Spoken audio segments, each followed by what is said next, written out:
Hi guys, Henry here from Investment for Expats. So I was talking to my lawyer the other day, and it was about Thailand visa options. Now, just going to quickly go over some of the visa options that you have, and particularly the long-term resident visa. So if you're not aware, as of speaking in December 2023, the Thailand Elite program has gone up significantly. I think it's 50% increase on the prices. So the bare minimum at 5 year for an elite visa has gone up to around 25,000 US dollars, 900,000 Thai baht, and also increased on the 10 and 20-year programs.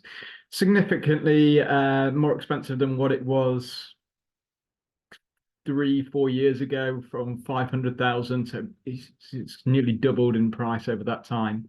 But luckily, Thailand does have a few more options. I went through these with lawyers yesterday, and here's some of the options that you may want to consider if you're maybe pushed out of the price range. I still think it's very reasonable for the Thai elite visa, especially if you look at residency options worldwide. But maybe if you're looking at other options and you don't want to gift, say, $25,000, $50,000 for a 10-year option to stay in Thailand, this may be an option for you, as it may cost quite significantly less than if you meet the requirements.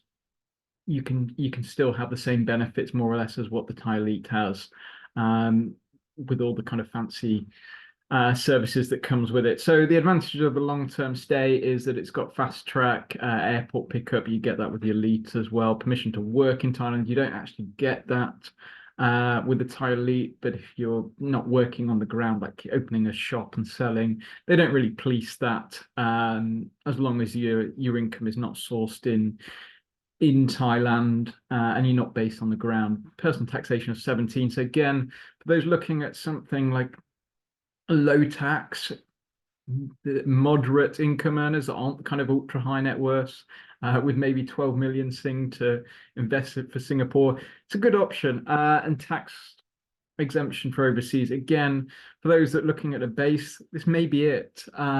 Maybe at least one of the options that you have in Southeast Asia.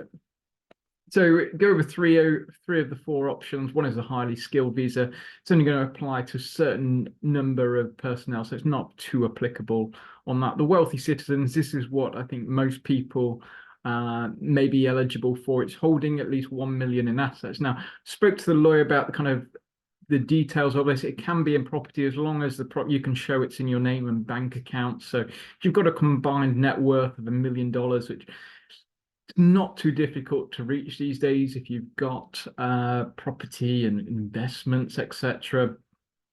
The other one is investment amount of 500,000 in a condo. So it can be any condo.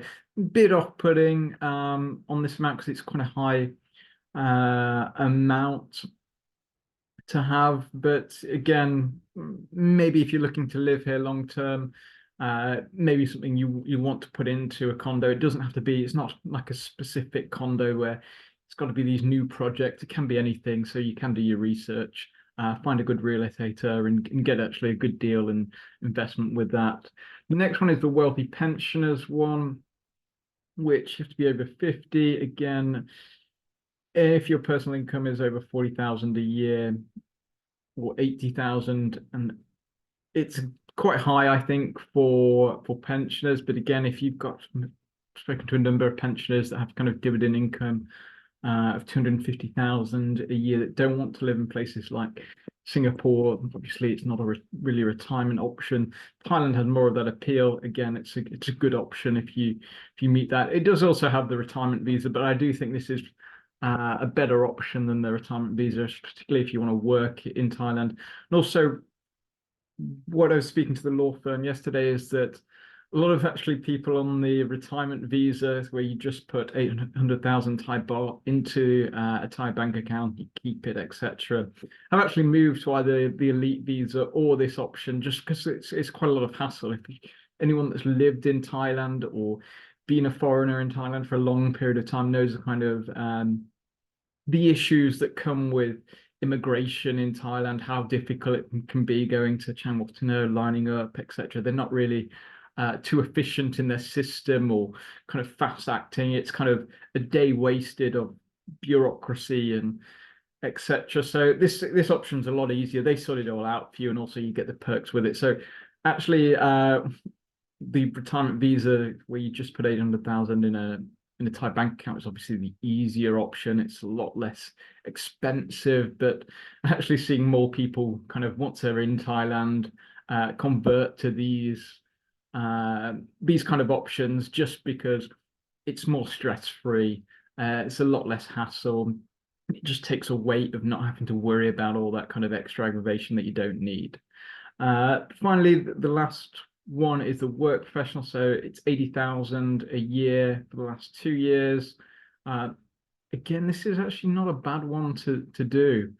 So if you're working for a company, or even you say you're employed in a certain sector, it's not too high to show you've been paid 80,000 for the last 2 years.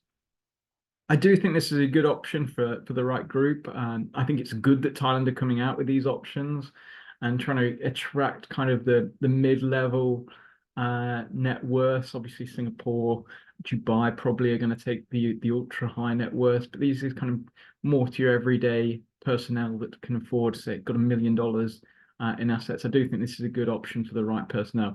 If you do have any questions, I'm happy to refer to the law firm that I've used to get these visas.